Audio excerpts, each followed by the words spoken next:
Bismillahirrahmanirrahim. Assalamualaikum warahmatullahi wabarakatuh.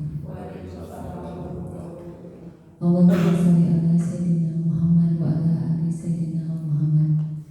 Yang terhormat Bapak Pimpinan kita Bapak DRH Muhammad Burhan, yang terhormat juga pada rekan-rekan tenaga medis yang telah hadir di tempat ini.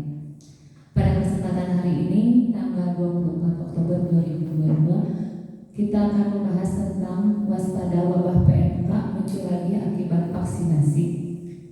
Yang akan dibahas langsung oleh narasumber kita, yaitu oleh Bapak DRH Muhammad Burhan. Kepada beliau, waktu dan tempat saya persilakan. Terima kasih. Bismillahirrahmanirrahim. Allahumma shalli wa sallim wa rahmah wa barik ala sayyidina wa maulana Muhammad wa ala alihi wa sahbihi wa dzurriyyatihi wa ummatihi ajmain.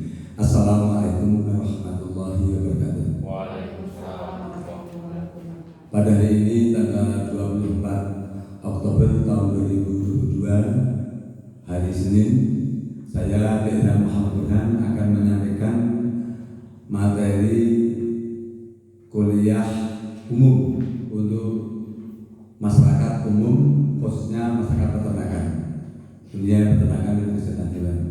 Jadi dengan tema waspada wabah PMK akan bisa terjadi merebak kembali akibat efek daripada program vaksinasi PMK pada saat terjadi wabah yang dilakukan oleh pemerintah. Jadi kenapa berusaha menyampaikan ini? Karena memang ada potensi dan sudah ada beberapa tempat terjadi wabah PMK kembali, yaitu di daerah Pantura, Jawa Tengah, yaitu di daerah daerah Pati, kemudian daerah Rembang, kemudian perbatasan Jawa Tengah, Jawa Timur, Ngawi, kemudian Probolinggo. Itu sudah mulai PMK. Dan berdasarkan data yang saya terima dari rekan kita, anak buah kami di lapangan, itu memang hampir semua yang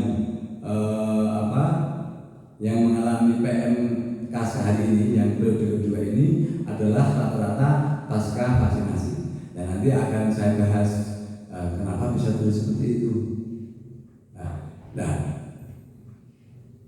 secara ideal, ketika terjadi wabah PMK, kemarin kan PMK kan terjadi pada bulan Mei 2022, dan itu pasti akan klimaks 3 bulan.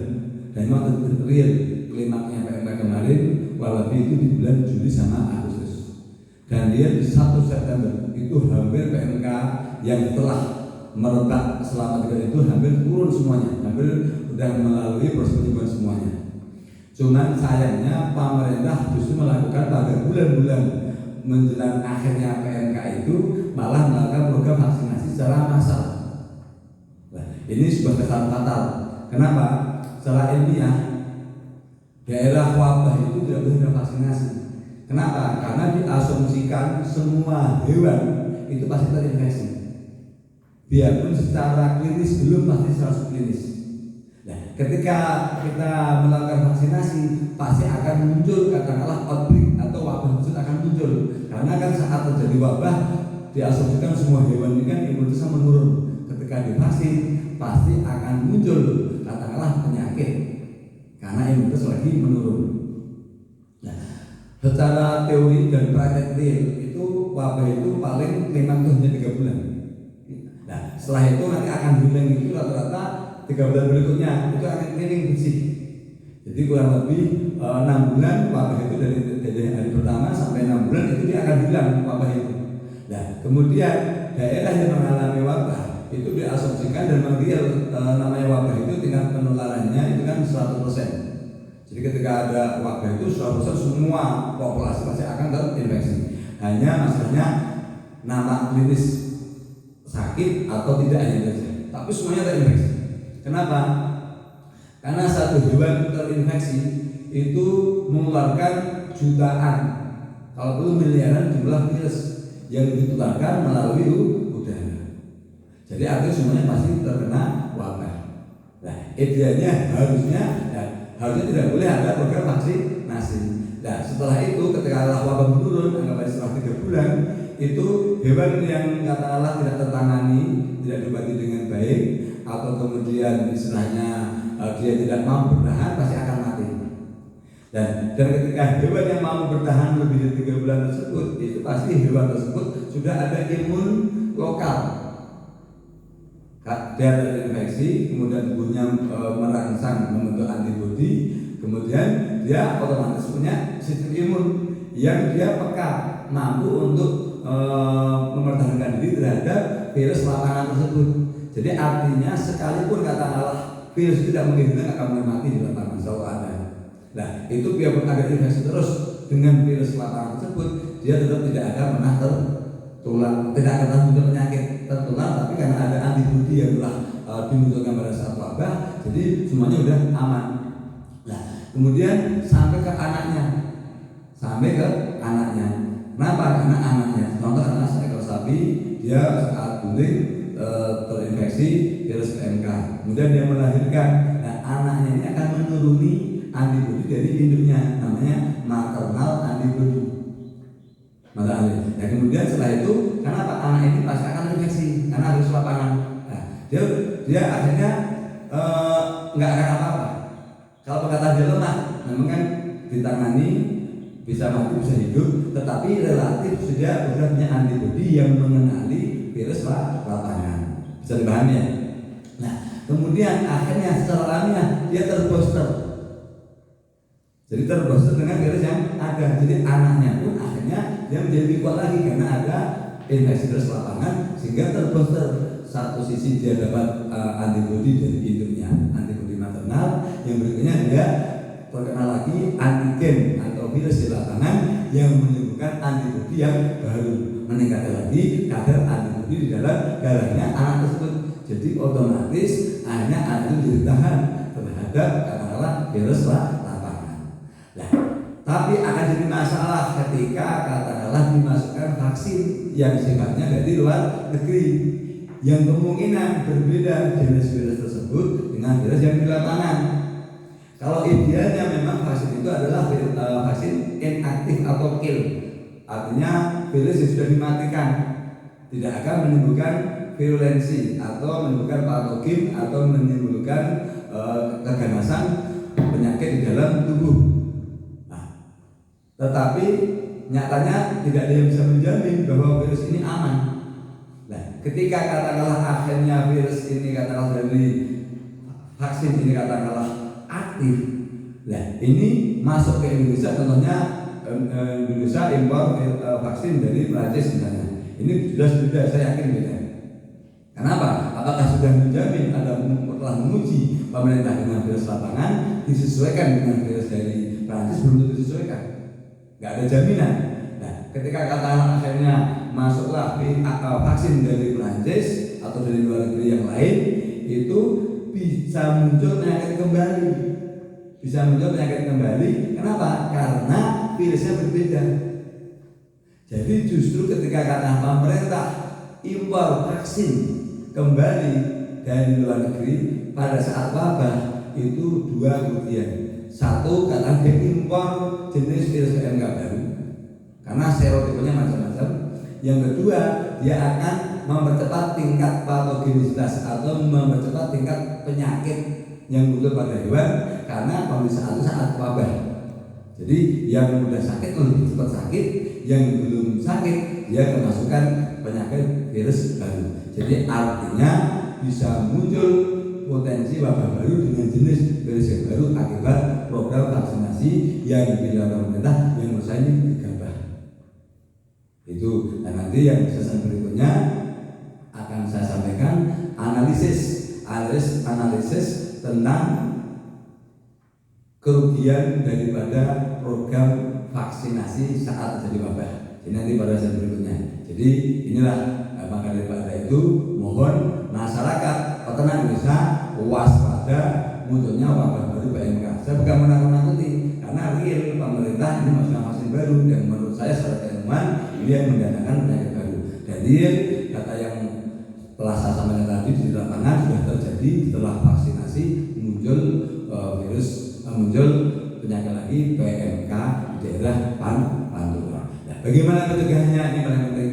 pencegahannya yang pertama adalah dia berikan obat cacing yang berisi albendazole. Fungsinya apa? Satu, secara tidak langsung dengan pemberian obat cacing itu hewan ternak tersebut meningkatkan imunitas secara tidak langsung. Kenapa?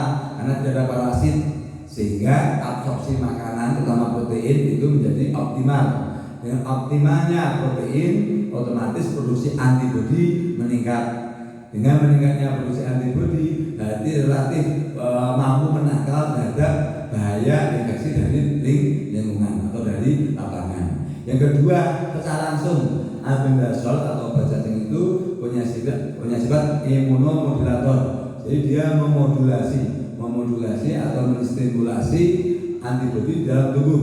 Jadi ketika katakanlah istilahnya ada agen penyakit masuk, dengan adanya albendazole itu dia tubuh cepat bisa memproduksi atau melipat gandakan, modulasi melipat gandakan jumlah antibodi yang ada di dalam tubuh hewan tersebut. Itu fungsinya. Yang kedua, berikan probiotik dengan isi Saccharomyces cerevisiae. Contohnya biozin. Kenapa biozin? Karena Saccharomyces cerevisiae ini ketika masuk ke dalam abomasum daripada sapi, nanti dia akan mati. Kemudian dinding selnya mengandung beta glukan. Nah, beta glukan ini sama, dia sebagai imunostimulan dan imunomodulator. Jadi merangsang tubuh, merangsang sel yang sel limfoid yang dan lemoglanula yang bertanggung jawab terhadap produksi antibodi untuk menangkal penyakit dari luar. Jadi fungsinya biozin tadi untuk menstimulasi dan memodulasi antibodi di dalam tubuh hewan. Jadi selama 1 bulan, jadi berikan obat cacing minggu pertama, setelah itu diulang setelah 2 minggu. Setelah itu setiap hari selama untuk pencegahan ini berikan minimal 1 bulan berikan biozin di dalam pakan. Jadi kurang lebih 1 sendok makan biozin per 300 kg badan disambut dengan pakan sehari 2 kali, kalau enggak sehari sekali. Tapi kalau mau sehari sekali diberikan saat sore hari, jangan tapi kalau 2 kali berarti pagi sore. Tapi kalau sekali sore hari. Kenapa sore hari? Karena memamah dia itu paling optimal pada saat malam hari. Nah, ini kan fungsinya bisa membantu pencernaan, ya populasi nanti akan meningkat dalam rumen sehingga jumlah beta glukan dari dinding sel Saccharomyces ini akan meningkat. Bisa dipahami ya? Yang berikutnya paling penting berikan pakan yang cukup. Nah, masalah program vaksinasi ini karena memang sudah terlanjur. Harusnya seandainya pemerintah tidak melakukan program vaksinasi, ini masyarakat benar tidak perlu vaksinasi. Kalau sekarang ya terlanjur, mau tidak mau mereka harus vaksin. Kenapa? Udah terlanjur ada agen virus di lapangan yang di luar negeri, berarti dia harus ada antibodi yang sama dengan vaksin dari luar negeri. Ini kalau sebelumnya kan saya mereka jangan vaksin, jadi karena seperti ini, karena ya kesalahan atau menurut saya kebodohan dari pemerintah melakukan vaksinasi di saat wabah itu sangat kebodohan, fatal itu. Nah itu jadi terpaksa masyarakat bukan harus. Jadi kalau memang harus vaksin ya vaksin. Tapi kalau seandainya insya Allah kalau seandainya tidak vaksin dengan tadi program pemberian cacing, pakan yang cukup dan pemberian biozin, insya Allah sudah mampu menanggulangi munculnya wabah kembali. Insya Allah semoga kita berdoa bersama Allah, semoga tidak terjadi lagi PMK pada masyarakat ternak terutama ternak kecil di kasihan. Demikian yang saya sampaikan. Lebihnya jika ada kesalahan, saya mohon maaf kepada seluruh masyarakat peternak Indonesia maupun kepada petugas kedinasan yang membidangi kesehatan hewan dan peternakan. Tapi insya Allah yang saya sampaikan ini semata-mata kritik yang membangun, jangan sampai melakukan sebuah tindakan yang ceroboh atau bodoh atau salah atau mohon maaf atau kalau perlu punya tujuan yang kurang baik. Demikian, terima kasih. Billahi taufiq wal hidayah. Wassalamualaikum warahmatullahi wabarakatuh. Alhamdulillahirabbil alamin. Terima kasih kepada Bapak Dr. Muhammad Burhan yang sudah menyampaikan pembahasan